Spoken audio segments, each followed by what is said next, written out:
அடுத்து சிம்ம ராசிக்கு ராசியிலேயே ராசி அதிபதி இருக்க போகிறார். கேதுவுடன் சேர்ந்து இருக்க போகிறார். புத பகவானுடன் சேர்ந்து இருக்க போகிறார்.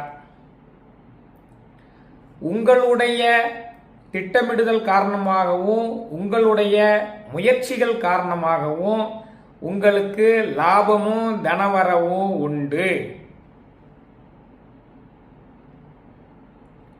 உங்களுக்கு உங்களுடைய முயற்சியினால் லாபமும் தனவரவும் உண்டு.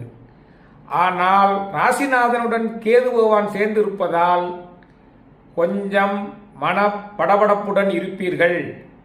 அதற்கு நீங்கள் இறை வழிபாட்டிலும் தியானத்திலும் கவனம் செலுத்த வேண்டும்.